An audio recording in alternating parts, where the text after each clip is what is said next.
literally charmed the pants off of him, basically. Okay, I was super nice. Maybe it wasn't charming, but I was super nice. Really trying to get that 5-star rating, and he gives me a 4-star. What the fuck? What did I do? Oh my god.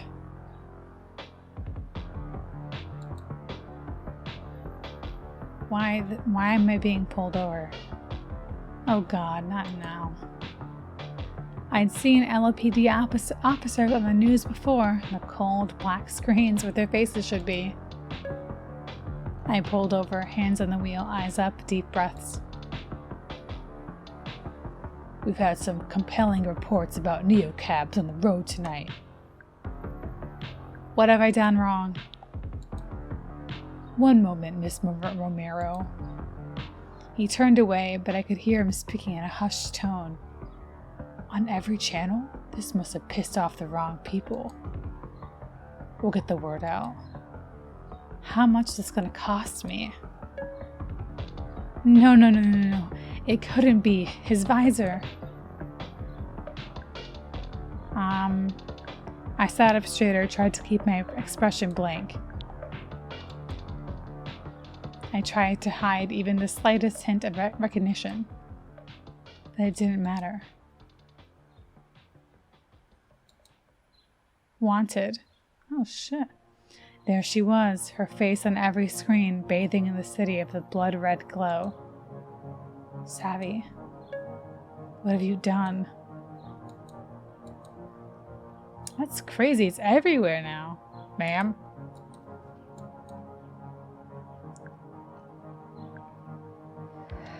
Anything else, officer? You're in a hurry to get somewhere, aren't you? Well, aren't we all? Just watch your speed out there. You're not a Capra. And look, I'm legally obligated to ask you this.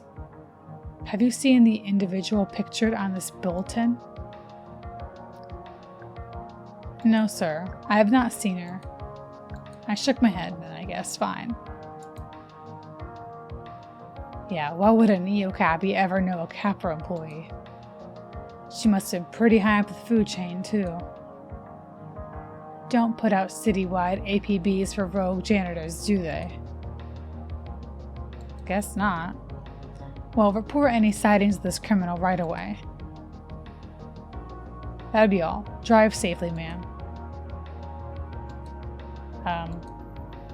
Okay, great. Bye. Savvy was wanted, and I just lied to the LAPD. Well, I literally didn't get a choice to, so.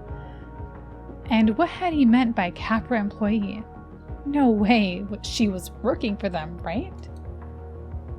This couldn't be happening. Somewhere in the city was Savvy's apartment, with the extra room all set up for me and the bricks of sage incense squirreled away in every closet.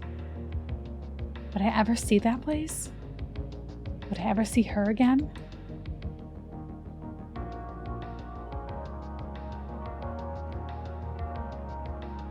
Liam. Hey Lena, it's Liam. Hey Liam. How are things going on your end? Meh. Just neocabbing it up, kind of bored. Not allowed to be bored in your first week. Reason I'm texting is I pretty much met the coolest person, a quantum witch. Una, the statistician? Statistics? Are we talking about the same Una? This lady is a straight up science witch. Oh, she says she knows you too, lol. What are the odds? I think that's more for Una to say.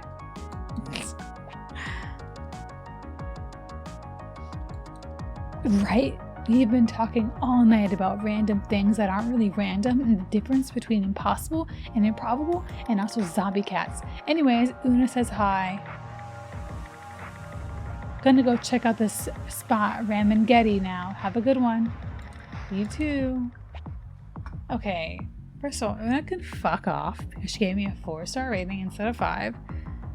And yeah, everyone is just out to get me. Liam and Una. Now, there was a match made in quantum heaven. I had no idea how I could help fix the timeline. Just wanted to fix my own life at the moment. At least I was making a name for myself in this town, one quantum witch at a time. It was well after midnight and I felt my ride quota, and I met my ride quota. I checked my fuel grid, blue. I had it in me to push on for one more ride tonight, or I could call it early and get some rest.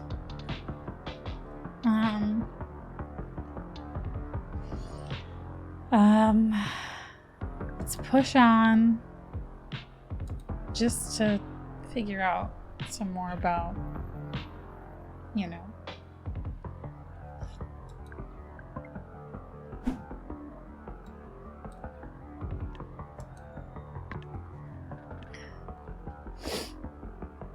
Let's get Liam a ride. Maybe he'll give us a good rating. Liam waved to me before we got in the car. He looked excited to see me. I was too miserable to muster much of a smile, but I gave it a shot. It seemed to work. Hey, Lena. Wow, what are the odds we see each other again? Of all the neocabs in Los Ojos. The odds are very good. I'm one of maybe 3 neocabs left in the city. Oh, well, I call it fate anyway. More fun. Didn't you learn enough about odds from Una? I feel like I can never learn enough from her. How have you been, Lena? Just okay. Just okay? I mean, not in a bad way. I'm still in the getting to know you phase with Los Ojos. I'll decide if I like it soon. Yeah, how's your friend? That's actually what I'm holding on. I have no idea where she is, and I'm starting to worry. Has she been in touch? Not since she disappeared. So what about you? Wait. You've got one of those things on your arm. No way. The feel grid. Wow. Yeah, actually, Savvy gave it to me. Huh, interesting. How do you feel about it? Well, probably. Honestly, it's kind of weird. I know, right? I find it so bizarre just as a concept, putting your emotions on display. Doesn't it make you uncomfortable? Makes you more honest, I suppose. I know you can see my feel grid, so I kind of have to tell you the truth. At least about how I feel. Unless lying delights you. I promise it doesn't. Which, I guess, is what a liar would say. Yeah, it is. Yeah. I need to stop. Stop what? Being all thinky, dissecting stuff. You and me both. It's the worst. I've been trying to stay out of the heavier side of LO, but... Lena, not to bring the room down, or the car, I guess, but can I ask you something? Of course. Do you know anything about Sophie Lemieux? The late Sophie Lemieux? Not much. I don't know who that is. She was a ballerina in LO who was killed by a car. Like a car. Human driver. You've probably heard of Sophie's Law, at least. I guess that is probably where Sophie comes from. Definitely. I figured. Affects you more than most. Well, after I left you the other night, I went out to take some pictures and stumbled onto this massive crowd of people. It was a vigil for Sophie. Big deal. Lots of mourners. Some people had signs about cars, about Capra, or whatever. There was this portrait of her at full ballet pose, arabesque, surrounded by flowers, people crying, chanting about change. That sounds heartbreaking. It was. I felt like I knew her, just hearing people speak about her, seeing how adored she was. But the other thing was, the whole scene was bathed in this blue glow. Did I say grow? I don't know what I said. And it was coming off people's wrists, feel grids. Are they really that popular here? Savvy's got one. She's an open book emotionally, and a mystery every other way. Well, at the vigil, feel grids were everywhere. I got some interesting shots, but it was so strange taking a photo with only one possible interpretation. It's just, here are some sad people. You know they are sad because they are blue. It's weird, you know? Yeah. I don't know what to say here. I don't think I like it. I'm not sure how I feel about it yet. Either way, it was really striking. Mostly blues, some reds here and there. Greens and yellows too. What do those mean?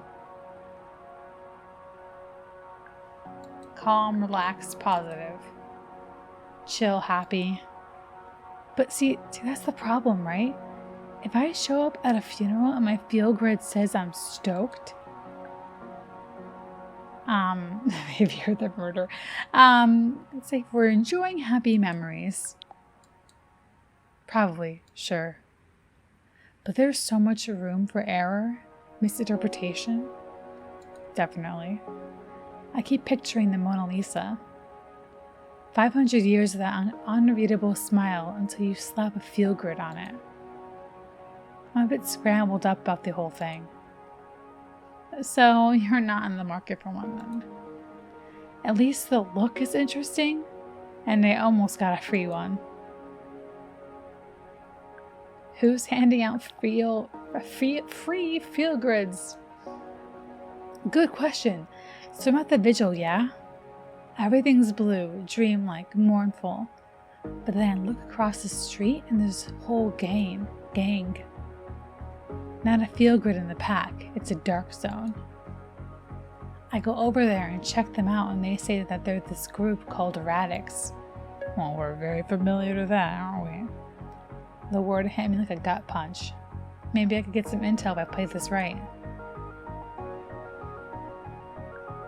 Oh yeah? Who's Radix?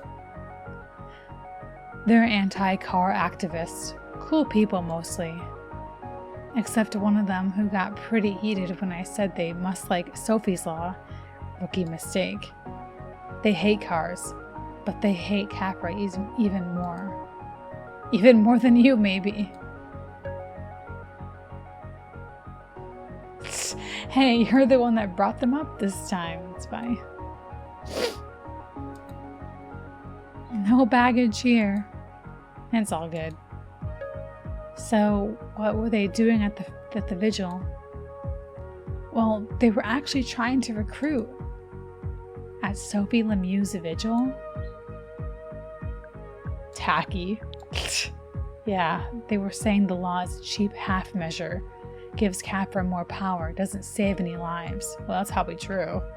Anyway, I showed them the photos I took of the blue glow. And they said none of those people had feel grids when they showed up. Oh. Apparently, 2 hours earlier, some Capra reps showed up and started handing them out, free of charge.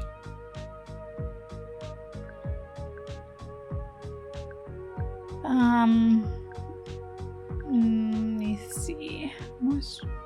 More striking than just candles, I guess? Definitely. Radix said the reps passed one to everyone that showed up. Huh.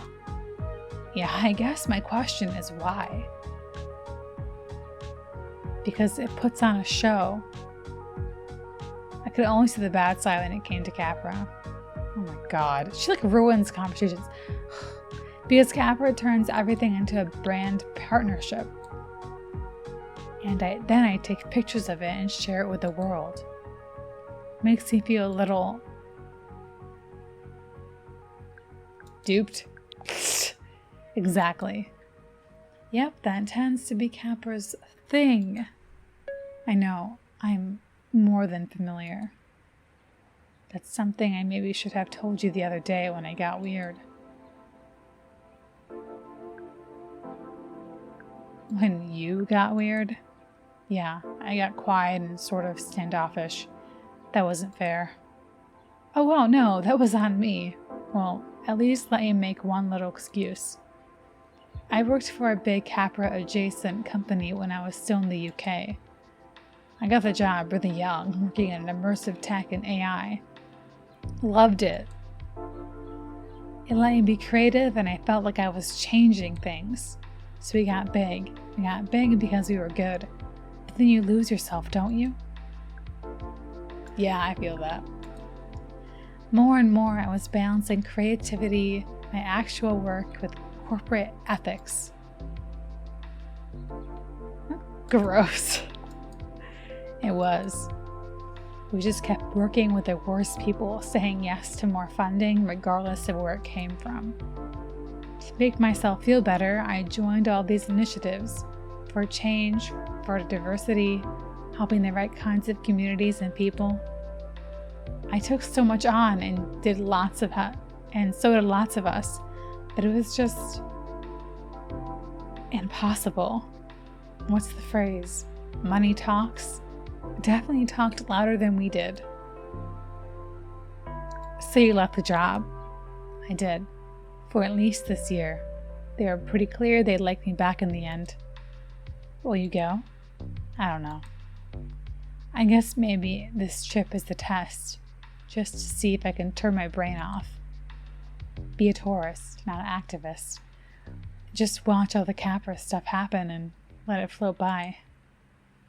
Just let everything float by. No agonizing over morals, no fighting, just observing. Where do you feel you're at?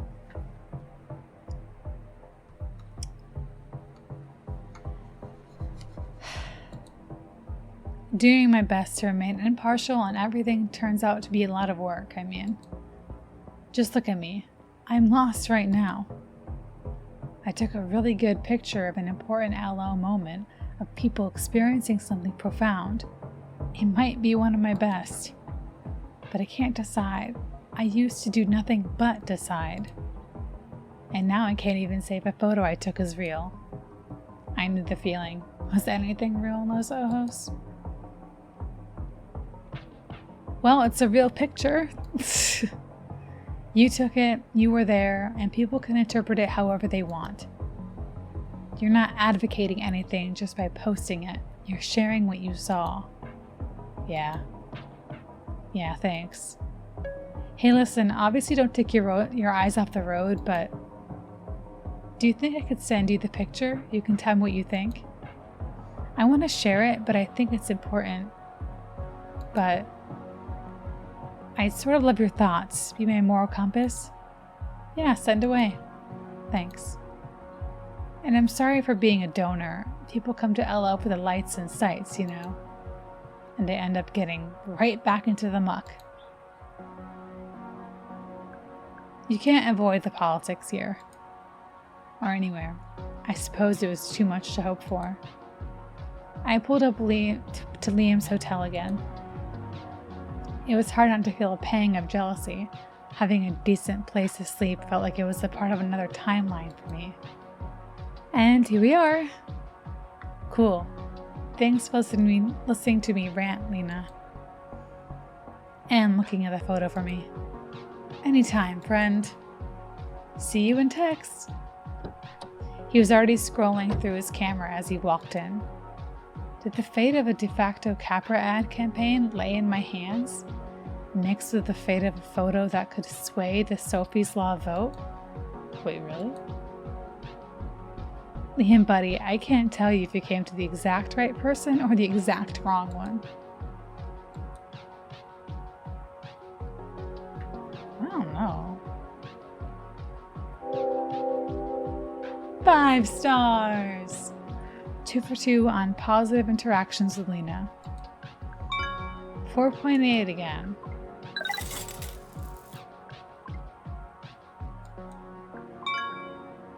Yay.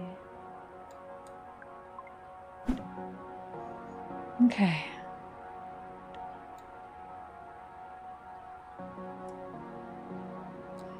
Well, we're gonna have to charge, so... That one's much cheaper, though.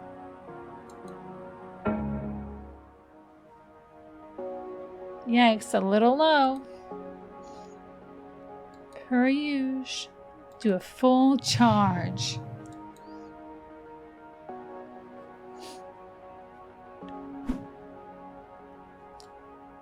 Okay. I guess we gotta go to...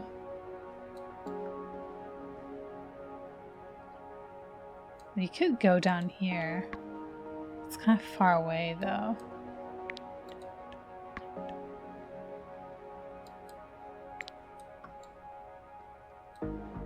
I don't have to, like, go so far. We just filled up on gas. Although it's not much difference. If you look at this, it's like very slightly different. Yeah, it's like... Yeah, I'll just go here. So her mood isn't as affected, I guess. I scanned the place for pine cones as soon as I walked in. None that I could see. That, plus the fact that I could practically taste the relief of a cool mattress, had me sleep in record time. I dreamed of cactus flats again. I was back in my old room with all my little things, more pine cones and shells, and now a few crystals, some mismatched earrings, and a pearl-handled hairbrush. I touched each object, one by one. As I did, each of them hummed. The sounds built on top of one another into a beautiful song. The song wrapped me up, so I felt safe. Then it buzzed inside me with so much energy. I felt like I could fly. And someone else was in the room, and I knew I shouldn't have been there. I wasn't flying. I couldn't fly. And all my little things went away, one by one, in poofs of dust as their songs became screams. I started to vanish too. My body just blinked away, piece by piece. I was nowhere and nothing. I woke up. I only made it to the lobby in time to scrounge the last low-end muffin on the table. When I took a bite, it didn't scream. I couldn't tell if I was comforted or disappointed. Back to work. What's she talking about? I don't know. Okay, so that is night 4, and I think we're gonna wrap it up there. I think things are going pretty well so far. A lot of weird things are happening, especially with our fugitive friend, but thank you so much for watching, and I will see you, hopefully, in the next one. Bye!